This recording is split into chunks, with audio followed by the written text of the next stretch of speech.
Someone asks you a simple question. Tell me about yourself. You open your mouth and nothing comes out. Not because you're shy, not because you're nervous, but because you genuinely don't know how to answer anymore. Who are you? You used to know. Now there's just nothing. A shape that keeps shifting, a form that won't hold. You're becoming the shapeless one. Welcome to Chapter 1 of Psyche Lacuna. Let me tell you about Marcus. Marcus is 27. He has a good job, nice apartment, active social life. From the outside, everything looks fine. But 6 months ago, Marcus had a panic attack in the middle of a meeting. Not because of work stress, but because someone asked him a question he couldn't answer. What do you want to do with your career long term? And Marcus realized he had no idea, not just about his career, but about anything. What does Marcus like? He used to know, now he's not sure. What does Marcus want? It changes every week. What does Marcus believe in? Depends on who he's talking to. Who is Marcus? He doesn't know anymore. Marcus has become the shapeless one, a person without form, without definition, without shape. He molds himself to fit whatever space he's in, whatever person he's with, whatever situation demands. But when he's alone, when he tries to find his own shape, there's nothing there. Just emptiness, just formlessness, just void. And if you're watching this right now, there's a chance you recognize that feeling, because the shapeless one isn't rare. In 2025, it's becoming the default. The shapeless one is what happens when you've adapted to so many different expectations that you lost your original form. Think of water. Water takes the shape of whatever container you pour it into, glass, bottle, cup, bowl. It adapts perfectly to every situation. That's useful. That's survival. But here's the problem. What shape is water when you pour it out, when there's no container?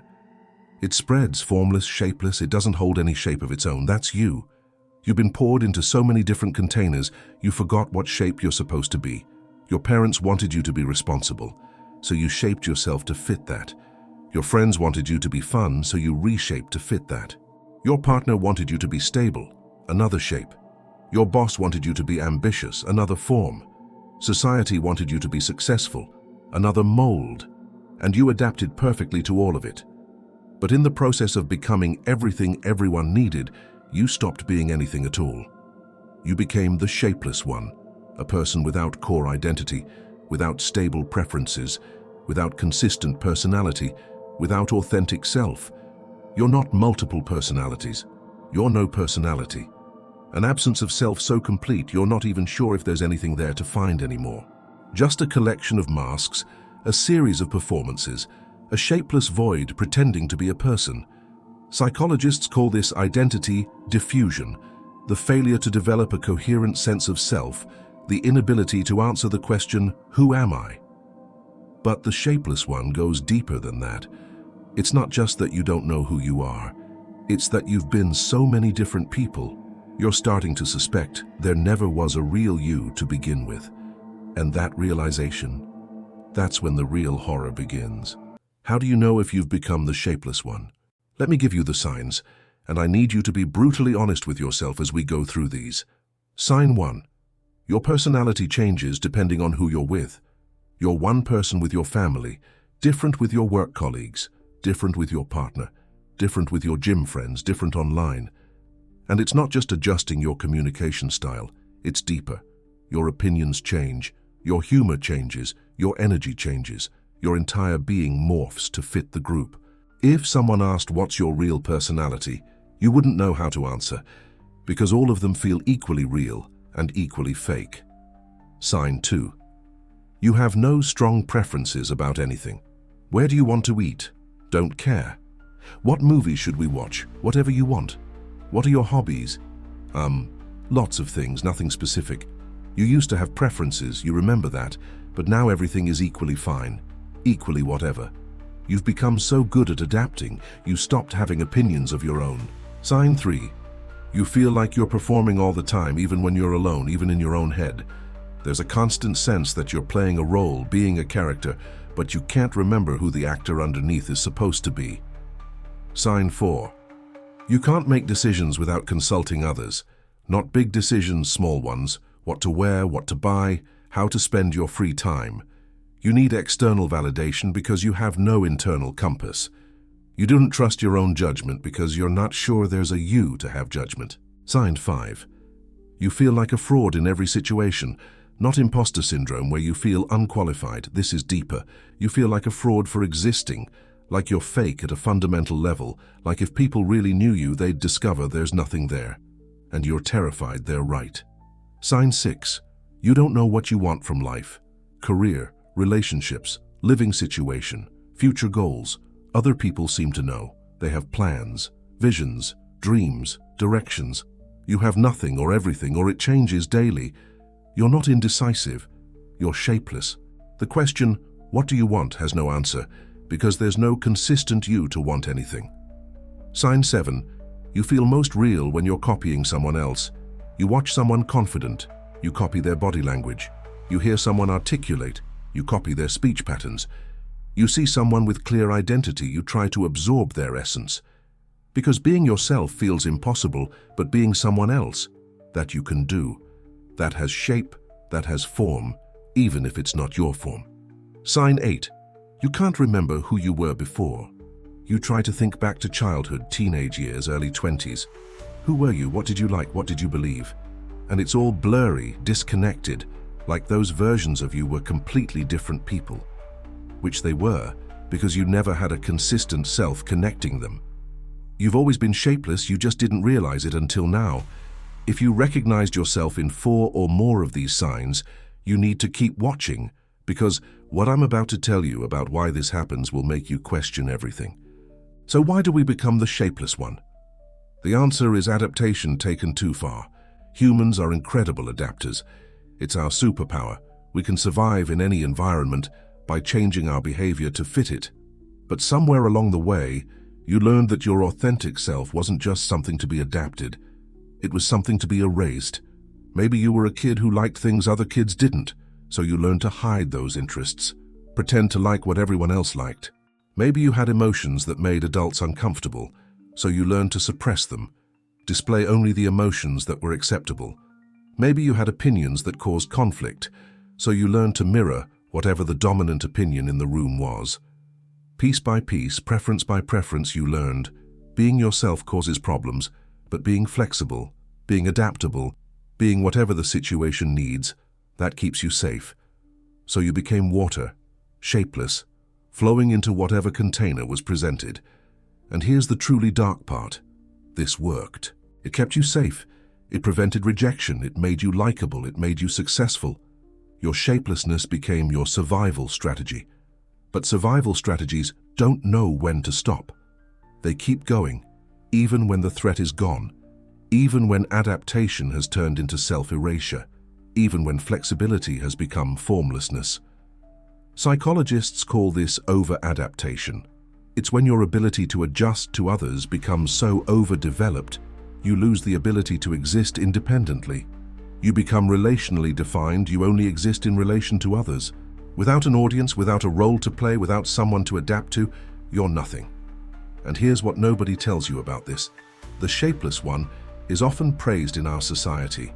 We call it being easygoing, flexible, low maintenance, a team player, good with everyone. Nobody sees the horror underneath. Nobody sees that you're not easygoing, you're formless, you're not flexible, you're hollow. You're not a team player, you're an absence of self desperately clinging to any identity that's offered. The world rewards shapelessness, so you kept being shapeless, until you couldn't remember how to be anything else. Let me tell you what, the shapeless one costs you. It costs you authenticity. You've been performing so many different versions of yourself, you can't access the authentic one anymore. It's buried under layers of adaptation, smothered by decades of shape-shifting. You don't know what you genuinely like because you've trained yourself to like whatever makes the situation easier.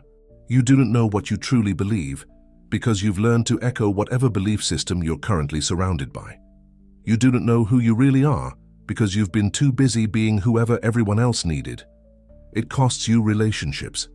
Every connection you have is with one of your shapes, not with you, because there is no consistent you for people to connect with. Your work friends know work you. Your family knows family you. Your partner knows partner you. but none of them know you, the real you, the core you. And here's the devastating part. You can't even blame them, because you never showed them a real you. You never held a consistent shape long enough for anyone to truly know. You're surrounded by people and completely unknown. It costs you decision-making ability. Every choice becomes impossible, because choices require a self with preferences, with values, with direction. But you're shapeless. You have no internal compass, no consistent values, no stable preferences.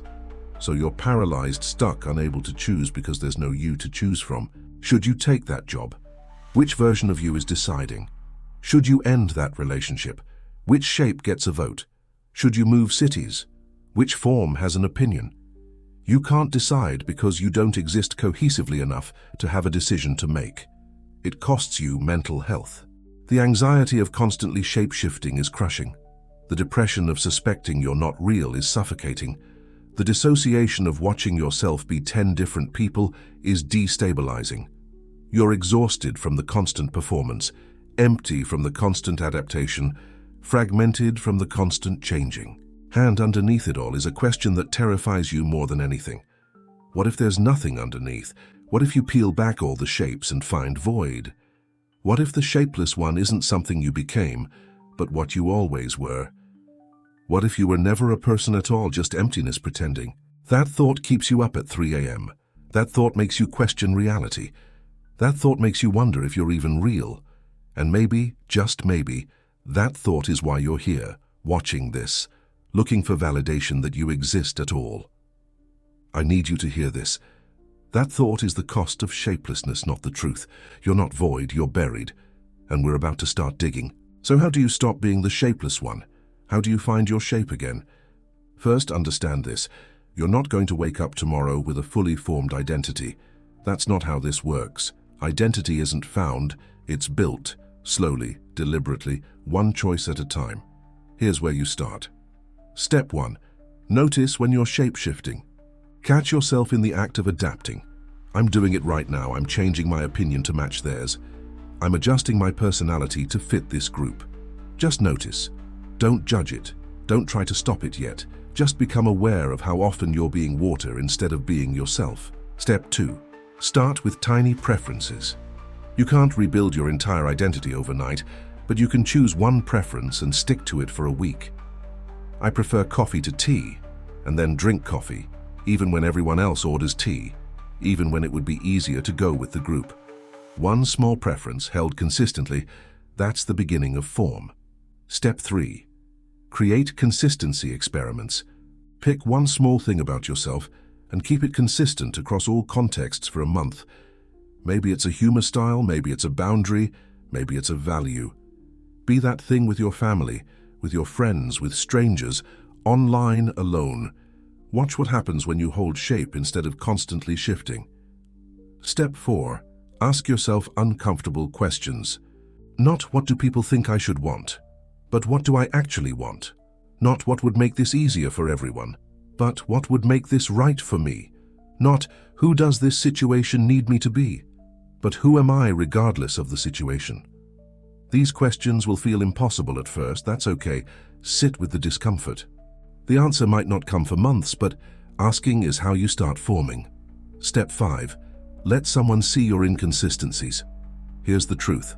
As you try to find your shape, you're going to be inconsistent. You're going to contradict yourself. You're going to try on different identities and discard them. That's not failure, that's the process. Find one person who can witness this without judgment, who can see you be uncertain, contradictory, shapeless, and not demand you perform coherence before you've actually found it. Step 6. Forgive yourself for being shapeless. You weren't weak, you weren't fake, you weren't broken. You were adapting, surviving, protecting yourself in the only way you knew how. The shapeless one was armor. It kept you safe when being yourself was dangerous. But you don't need that armor anymore.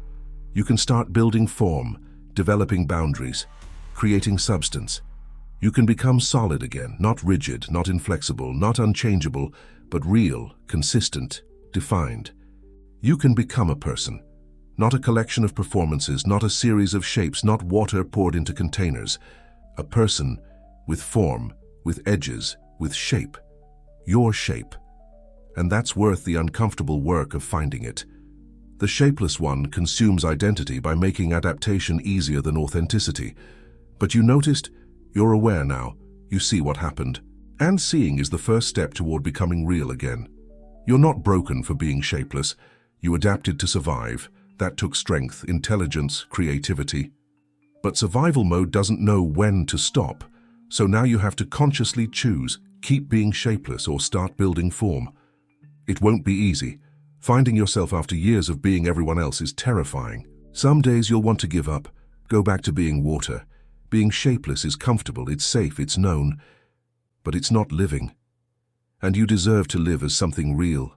Someone with shape, with form, with substance. Not the shapeless one, just you. Solid, defined, real. Chapter 1. Complete. The void continues. If this chapter reached into your shapelessness and touched something real, share it with one person who needs to hear this. Comment one thing you're going to keep consistent this week. One small preference, one tiny piece of form. Let's stop being water together. Let's start becoming solid. I'll see you in Chapter 2. Until then, remember, shapelessness was survival, but form is life. Welcome to your shape.